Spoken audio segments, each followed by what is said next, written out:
یہ دیکھیں، یہ ہے امریکہ کے پریزیڈنٹ کی سیکیورٹی اور یہ ہے چائنا کے پریزیڈنٹ کی سیکیورٹی۔ یہ تو صرف عام پریزیڈنٹس ہیں، آج ہے اور کل نہیں ہوں گے، اور ان کی سیکیورٹی ایسی ہے تو سوچے انسانوں کی تاریخ کے سب سے انفلوئنشل آدمی کی سیکیورٹی کیسی ہوگی۔ مدینہ میں رسول اللہ صلی اللہ علیہ وسلم کا روزہ، یہ جگہ دنیا کی سب سے ہائی سیکیورٹی زونز میں سے ایک ہے۔ یہاں کی سیکیورٹی صرف زمین تک نہیں بلکہ آسمان پر بھی ہے، کیونکہ اس روزے کے چھت کے اوپر سے سوائے پرندوں کے کسی بھی چیز کو اڑنے کی اجازت نہیں ہے۔ مدینہ کی سیکیورٹی کا کنٹرول روم پوری عرب دنیا کا سب سے بڑا کنٹرول روم ہے، اور ہر دن ہزاروں فوجی 200 گیٹس پر کھڑے ہو کر آپ صلی اللہ علیہ وسلم کے روزے کی حفاظت کرتے ہیں۔ پر ویٹ، یہ صرف زمین کی اوپر کی سیکیورٹی ہے، لیکن اگر زمین کے نیچے سے بھی کوئی آپ صلی اللہ علیہ وسلم کے روزے تک پہنچنے کی کوشش کرے تو ایسا کرنا امپاسبل ہے، کیونکہ سعودی آرمی نے زمین کے نیچے ہر طرف سائزمک ریڈارز لگائے ہیں۔ مطلب اگر مدینہ کی زمین کے نیچے کوئی بھی چیز تھوڑی سی بھی ہلی تو اس کی خبر سیدھا سعودی فوج تک پہنچے گی، اور پھر کچھ ہی دیر میں پورے سعودی میں ایمرجنسی لگ جائے گی۔ لیکن یہ سب تو صرف آج کی سیکیورٹی ہے، لیکن ایسا ہمیشہ سے نہیں تھا، بلکہ کہا جاتا ہے آج سے 1000 سال پہلے 2 لوگ ایسے تھے جنہوں نے آپ صلی اللہ علیہ وسلم کے روزے کے اندر گھسنے کی کوشش کی تھی، اور ایسا کرنے کے لیے انہوں نے ایک بہت ہی خطرناک پلان بنایا تھا۔ اور یہ ساری کہانی ایک پرانے زمانے کی کتاب میں لکھی ہوئی ہے، جو میرے پاس یہاں پر کئی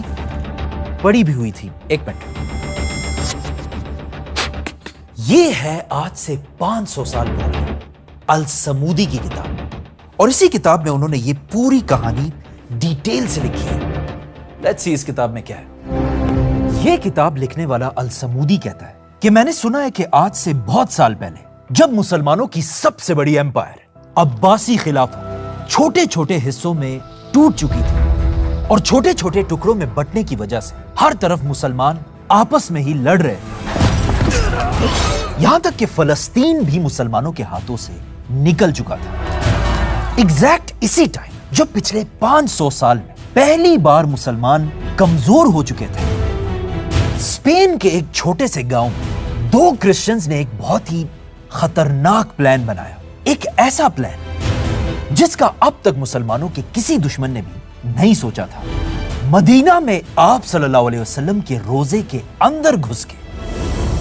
آپ صلی اللہ علیہ وسلم کے جسم مبارک کو اپنے ساتھ لے جائے، لیکن ایسا کرنا کوئی آسان کام نہیں تھا، اسی لیے سب سے پہلے ان دونوں نے اپنا بھیس بالکل بدل دیا، مسلمانوں کی طرح داڑھی رکھی اور مسلمانوں کی طرح کپڑے پہن کر یہ دونوں مدینہ کی طرف روانہ ہوئے۔ جیسے یہ دونوں مدینہ پہنچے، ان کی لمبی لمبی داڑھی اور کپڑوں کو دیکھ کر مدینہ والوں کو لگا کہ یہ تو بہت نیک لوگ ہیں، اور ان دونوں نے مسلمان ہونے کی اتنی اچھی ایکٹنگ کی کہ انہیں مدینہ میں رسول اللہ صلی اللہ علیہ وسلم کے روزے کے بالکل پاس ہی ایک گھر ملا، اور یہ دونوں یہاں رہنے لگے، جس کے بعد یہ دونوں مدینہ میں ہر دن اچھے مسلمانوں کی ایکٹنگ کرتے تھے، لیکن جیسے ہی رات ہوتی تھی، رات کے اندھیرے میں یہ دونوں اپنے خطرناک پلان پر کام شروع کرتے تھے۔ فار ایگزامپل، یہ رسول اللہ صلی اللہ علیہ وسلم کا روزہ ہے، اور اس روزے سے صرف اتنا دور ان 2 آدمیوں کا گھر تھا۔ ان دونوں نے اپنے گھر کے اندر سے زمین کو کھودنا شروع کیا تاکہ یہ اپنے گھر سے ایک ٹنل بنا کر رسول اللہ صلی اللہ علیہ وسلم کے روزے تک پہنچ سکے، اور آپ صلی اللہ علیہ وسلم کے جسم مبارک کو مدینہ سے اپنے ساتھ لے جائے۔ یہ دونوں رات کو ٹنلز کھودتے تھے اور دن میں یہ ساری مٹی اپنی بوریوں میں ڈال کر پاس ہی ایک قبرستان میں جگہ جگہ پھینک دیتے تھے۔ یہ اتنا خطرناک پلان تھا کہ مدینہ کے کسی مسلمان کو بھی ان دونوں پر شک نہیں ہوا، بلکہ انہیں لگتا تھا کہ یہ دونوں ساری رات عبادت کرتے ہیں۔ آہستہ آہستہ دن گزرتے گئے اور ان دونوں کا ٹنل آپ صلی اللہ علیہ وسلم کے روزے کے قریب پہنچنے لگا، اور ایون انہیں بھی ایسا لگنے لگا تھا کہ اب ان کا یہ پلان کوئی نہیں روک سکتا۔ لیکن اچانک اسی رات مدینہ سے بہت دور مسلمانوں کے کیپٹل دمشق میں